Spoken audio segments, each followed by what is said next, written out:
Internet, good morning. My name is Magnitude, and welcome to this Pokemon Go guide for Scizor. Now, Scizor was a big name before Gen 2 was released, but now that it has, Scizor has kind of been washed by the wayside and is not nearly used as much as, well, I would like it to be. So, this guide will be about Scizor in Pokemon Go, and it'll cover a lot of things. It's a defender status, its attacking status, its stats, its attacks, and all that great stuff. And then at the end, you can decide if Scizor is worth using or not. I am going to be using a stat called True DPS in this. I'm not going to go over it too much, but it's essentially a normalized way to calculate how a move does in the average meta. If you'd like me to go over that in a video, please comment below and I will do that. But let's get right into Scizor. Its max CP is 2,801. Its attack stat is 236, which puts it at 16th out of 251, so it's got high attack.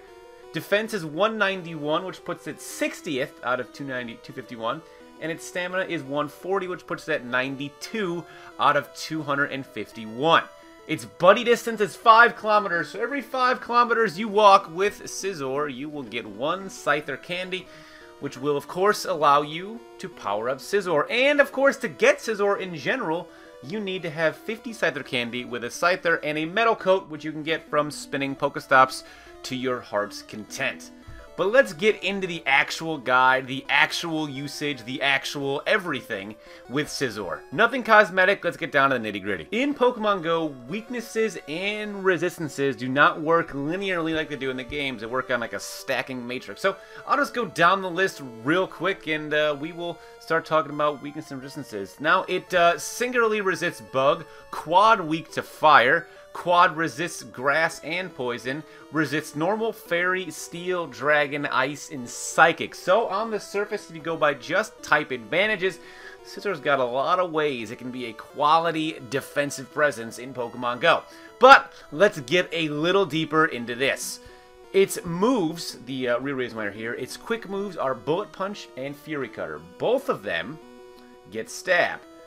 Bullet Punch does 9 damage, Fury Cutter does 3 damage, but on a true DPS level, Bullet Punch's true DPS is 15.56, Fury Cutter's is 12.5, so even though they have a 6-point damage difference, the true DPS isn't all that different.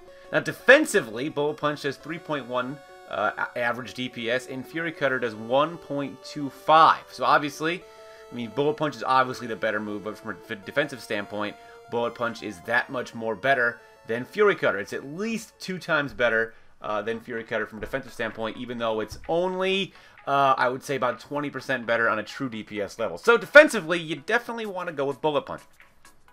It's got 3 possible charge moves. The first one we're just going to throw right out the window. That's Night Slash, does 50 damage. Its true DPS is 27.27. And its defensive DPS is 11.9. If you have a Scizor with Night Slash, do not use that Scizor. It is not good. It is absolutely detrimental to what Scizor can do. It gets no stab. It's got lower damage than even one of its stab moves. And its true DPS is so low that it is only about, it's less than 2 times better than its regular Bullet Punch. So what's the point of ever wanting to charge it up when you can just keep firing off stab Bullet Punches? Now, true DPS is also independent of every Mon. So a Bullet Punch on a Scizor's true DPS would be different than a Bullet Punch on, for instance, a Mon with any other Pokemon. So that's why true DPS is used as kind of a normalized statistic. But again, if you want me to go into that more, I'll make a video on that and I'll explain exactly what that is. I don't want to get too much into that now. So defensive DPS, I said Night Slash only has 11.9, which is still 3 times better than Bullet Punch defensive-wise. But when you're a defender, you really want to try to maximize damage output because you have no control over that battle at all. You put the Pokemon in there and hope to God that you can, win some battles. So the 2 charge moves that you really want to look at are X-Scizor and Iron Head. X-Scizor has 45 damage, its true DPS is 41.88, and its defensive DPS is 12.50. Now, the good thing about X-Scizor is that its cooldown is oh so low. It's 1.6 seconds. Now, as far as charge moves go, that is one of the shortest cooldowns. As far as charge moves goes, that is one of the quickest cooldowns in the game.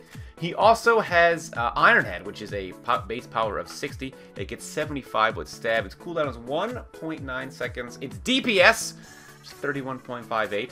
Its defensive DPS is 15.38, and the most important part is that its true DPS is 46.84. It's the highest true DPS move that Scizor's ever going to have. Now, because Scizor only has 5 total attack options, 2 quick moves, 2 charge moves, it's pretty simple to make a set with Scizor that you're going to be happy with. So, I have a little moveset guide in here as well. The optimal sets are Bullet Punch Ironhead or Bullet Punch X Scizor. Anything that starts with Fury Cutter, you're not going to get optimal defensively. Attacking, doesn't matter if you have Bullet Punch or Fury Cutter, you're going to be fine offensively that way. Again, if you get Night Slash down there, you don't want to do anything with Night Slash. Night Slash is both of the bottom moveset grades. So the two you really would like to have the best are Bullet Punch Ironhead or Bullet Punch X Scizor.